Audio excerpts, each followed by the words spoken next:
God has given us life to live, and that life is best lived by grace.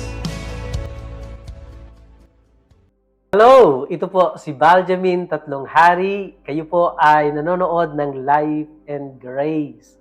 Purihin ang Diyos sa araw na ito at tayo po ay nagpapatuloy sa ating pinag-aaralang aklat ng Philippians. At for today's episode ay pag-uusapan po natin ang may pabagat na showing great respect for service. Ito po ay hahanguin natin sa Filipos Kapitulo 2, talatang 25 hanggang 30. Okay, hanggang 30.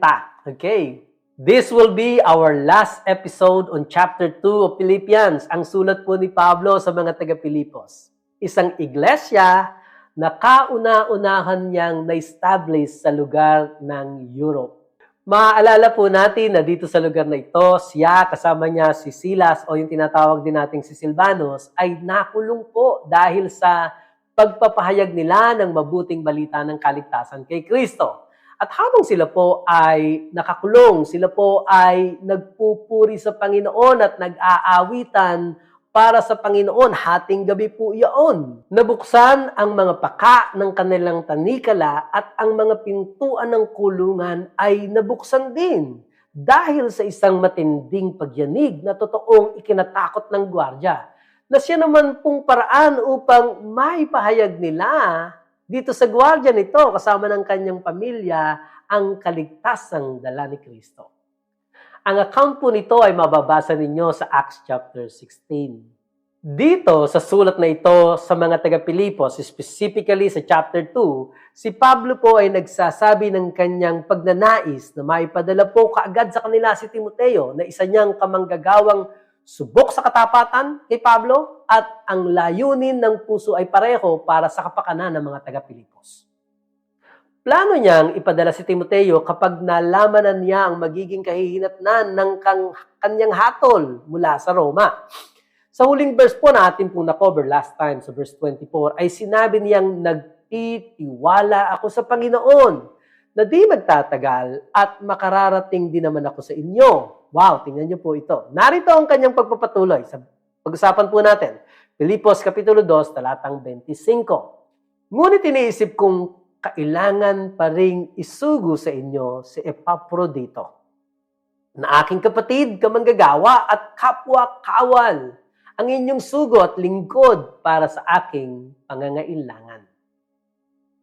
Sa kabila ng kanyang plano na ipadala si Timoteo sa kanila as soon as he learned what his verdict was, he also believes that he himself will be released and that he would come to them in person. Makikita sila uli, personal, mukhaan.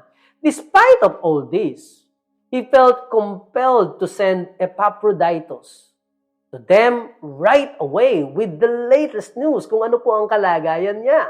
Dahil ito pong si Epaphroditus ay taga-Pilipos. At nalaman po ng mga kapatiran mula taga-Pilipos na siya po ay nagkasakit na halos niyang ikamatay kung hindi lamang sa kahabagan ng Diyos. So therefore, this provided Paul with an added incentive of sending Epaphroditus back to the Philippi. Dahil hindi niya lamang madadala sa kanila ang balita at ang sulat na ito, ang balita tungkol sa kanyang kalagayan, kundi magiging malaking relief and comfort din po ito para sa mga taga-Pilipos na makita nila mismo si Epaphroditus na gumaling na mula sa kanyang pagkakasakit. At sa patuloy niya pong layunin, ito po ang sabi niya sa Filipos, Kapitulo 2, talatang 26, yamang siya'y nananabik sa inyong lahat at siya'y namanglaw sapagkat inyong nabalitaan na siya'y nagkasakit. Alam ni Epaphroditus na nag-aalala sa kanya ang mga kanyang kababayang mga taga-Pilipos sa kanyang kalagayan kasi nga po nalaman nila na nagkasakit siya. And he was longing for them to be comforted sa kanilang muling pagkikita. Alam po ninyo kung masiyasat na pag-aaralan ang mga pananalita po ni Pablo dito po sa verse na ito, ng verse 26, ay makapagbibigay po ito sa atin ng clue kung gaano nakatagal nakakulong si Pablo sa Roma bago pa niya maisulat ang liham na ito para sa mga taga-Pilipos. Tingnan po natin ang posibleng senaryo. Tingnan niyo po ito, ha? Alam natin na noong mga panahong ni Pablo, nung unang panahon, ay wala pong telecommunication kagaya natin ngayon. Meaning, mabagal po ang takbo ng pakikipag-usap or pagpapasa ng information compare sa kung paano meron tayo ngayon.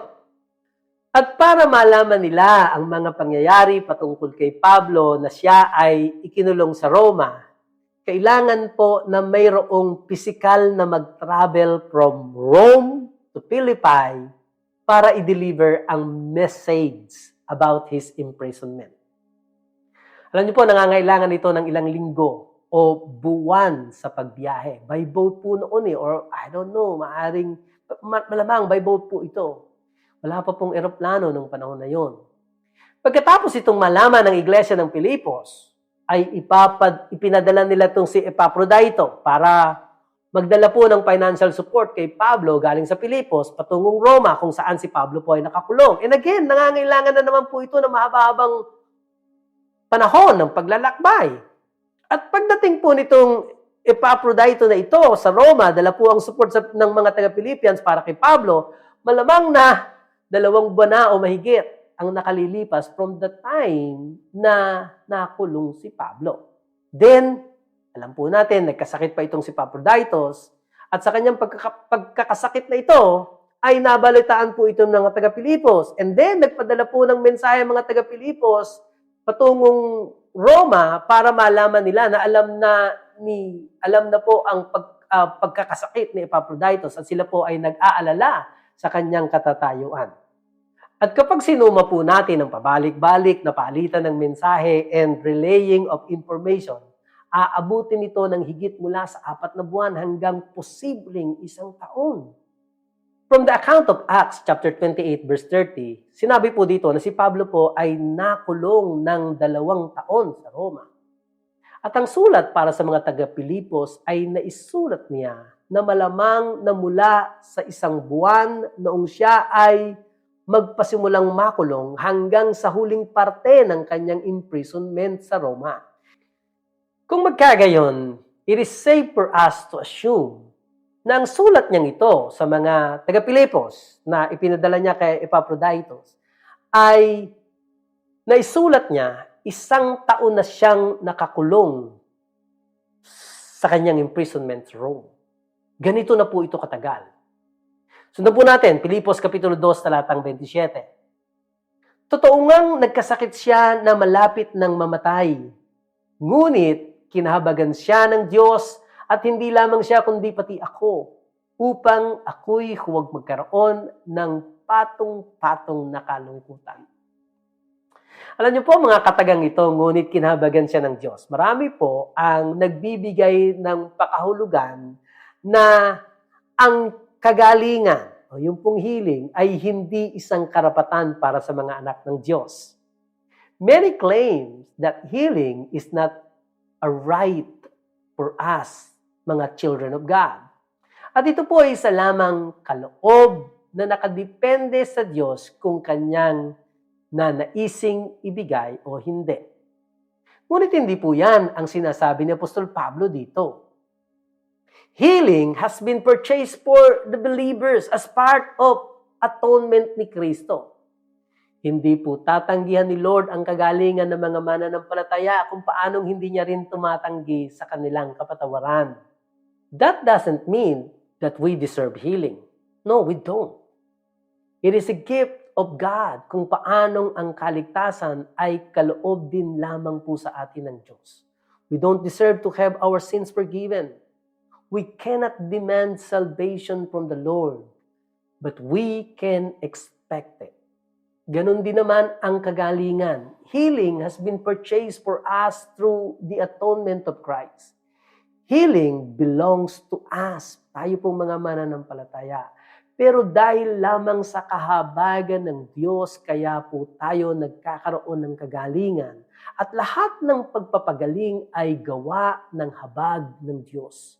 Again, none of us deserve healing. Therefore, it is totally accurate to say that it is the mercy of God that we get healed today. Gumagaling po tayo dahil sa karamdaman natin, dahil lamang sa kahabagan at biyaya ng Diyos. Filipos Kapitulo 2, talatang 28, kaya't higit akong masigasig na suguin siya upang pagkakitang muli ninyo sa Kanya, kayo'y magalak at mabawasan ang aking kalungkutan. Sinasabi po dito ni Pablo na ipapadala niya ng mabilisan si Epaprodito sa kanila because he thought it would bless the Philippians to see he had fully recovered from his sickness. At kung ikaliligaya po ito ng mga taga-Pilipos, then ikaliligaya na rin ito ni Pablo. Ganito po palagi ang pag-iisip ni Pablo kung ano ang mas makabubuti para sa iba. Ang kaligayahan po ni Pablo ay hindi nakabase sa mga pisikal na bagay. His joy was totally in the Lord. Sa totoo lamang po, I am sure na may mga pagkakataon at may mga bagay na depressing para sa kanyang buhay. Imagine niyo po, makulong ka dahil sa paglilingkod mo sa Panginoon at ikaw pang magdurusa. At wala pong kaduda-duda na may mga panahon na ang temptation po ay nasa kanya to be sorrowful. Dahil kahit naman po sa mabubuting tao ay may nangyayaring masama, yung hindi po maganda. At kahit na nga po tayo mga Kristiyano ay hindi exempted sa mga problema at kahirapan. Nalulungkot din po tayo. May mga pangyayari na ikinalulungkot natin. But we don't let sorrow dominate us. We encourage ourselves in the Lord. We use our heavenly language in our most holy faith, building up ourselves sa Panginoon. At hindi po tayo nagpapadala kahit gaano katindi ang lungkot at kahirapan sa buhay. Yan po ang kalakasan natin sa Panginoon.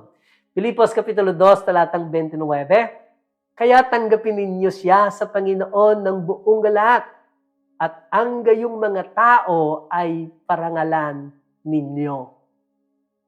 Dito po, inuutusan ni Pablo ang mga taga-Pilipos to honor Epaphroditus. Ang sabi po ni Pablo, parangalan ninyo ang tulad niya. Wow! Marami pong Kristiyano ang nag-iisip na si Lord lamang ang dapat i-honor. Tama naman po yun. Totoo po na hindi dapat bigyan ng honor o ng parangal ang sino man nang higit ng pagbibigay natin ng honor kay Lord. Si Lord po yung may pinakamataas na honor. Pero dito po sinasabi ni Pablo na parangalan ninyo ang taong katulad ni Epaphroditus. Sa atin pong kapanahunan ngayon at sa atin pong lipunan, baligtad po ang ating priorities. Napansin na po ba ninyo ito? Ang kalimitang binibigyan ng honor at pagpapahalaga ay yung mga taong kinakapos sa pagpapakita ng tamang moralidad na hindi naman po nakalulugod sa Diyos. Yung mga artista sa pelikula, mga athletes at iba po pong mga sikat sa kani-kanilang arena. Kalimitan po ay sa entertainment. Hindi po tayo against sa mga taong ito. Ngunit kung ang mga taong ito, gaano man sila kasikat at gaano man sila ina-idolize ng mundo, kung hindi po sila nakapagbibigay ng parangal sa ating Panginoon at minsan ay nangungutya pa sila, hindi ko po alam kung paano sila napaparangalan ng maraming tao, kasama na po ang mga believers. Sabi ng Panginoon sa 1 Samuel chapter 2 verse 30, ang mga nagpaparangal sa akin ay aking pararangalan. Sa wikang Ingles, for those who honor me, I will honor. But those who despise me will be disgraced. Kailangan nating ng mga bayaning Kristiyano at sila po yung dapat nating parangalan. Yung katulad po ni Epaphroditus na nagsaalang-alang ng kanyang buhay in jeopardy in order to follow the will of God. Sabi po ng huling verse dito po sa Filipos Kapitulo 2, talatang 30, sapagkat dahil sa pagpapagal kay Kristo ay nabingit siya sa kamatayan. na isinusuong sa panganib ang kanyang buhay upang punan ang kakulangan sa inyong paglilingkod sa akin. Hindi po dito naninisi si Pablo. Hindi rin nabanggit dito kung ano ang naging sakit ni Epaphroditus. But his sickness was linked, nakalink po ito, in his service to the Lord at kay Pablo. Matapat po siyang naglingkod sa pangangailangan ni Pablo. Resulta po ito ng kanyang pagsusumikap na mapaglingkuran si Pablo na ang resulta po ay napabayaan naman niya ang kanyang sarili. Pag pinag-usapan natin to, uuwi pa rin po ito sa esteeming others better than ourselves o yung pag-una sa ikabubuti ng iba higit sa ating mga sarili.